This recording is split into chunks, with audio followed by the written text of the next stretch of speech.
All right, so you're in procurement or supply chain, ready to crush it, finding top-tier suppliers, crafting smart risk strategies, and setting up redundant, geopolitically diverse sources. Then management hits you with, plans. We don't need no stinking plans. Why? Because all they care about is cost. Fair enough, that's a huge part of the game. But here's the deal. Cost management isn't one size fits all. It's a spectrum, and you need to know which type you're dealing with. Let me break it down. On one end of the spectrum, you've got cost savings. This is where you get an existing supplier to lower their prices. Tough? Absolutely. Pull it off and you're elite.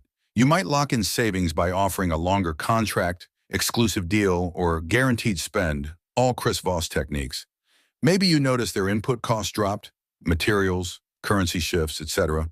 You're trading consistency for a thinner margin. Well played. At the other extreme, we have enrichment. This is where you're stuck. You need what the supplier's got. No alternatives, no time, maybe a patent lock. But hey, you can still ask for something extra at no additional cost, like getting the car mats thrown in with a new ride. Think free training, extra software licenses, or a little rent-free time on a lease. The trick is, make the give easy for them. It's a small ask, but it adds up for you. Then there's cost avoidance.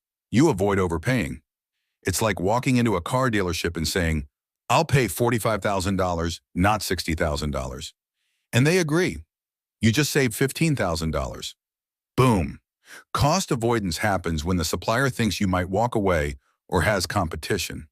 It's probably the biggest source of procurement wins out there. Sometimes, though, your supplier won't budge. Enter substitution. You swap out your regular supplier for a cheaper option. I'm not a fan, but it's got to be done sometimes. For non-core materials or corporate services, it's doable. Just make sure you've got a solid strategy before cutting ties with a Tier 1 supplier.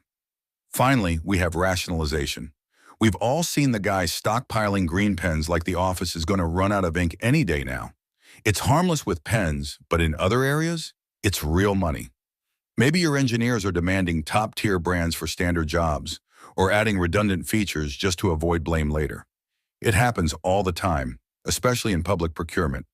So here's the spectrum, from hardest to easiest.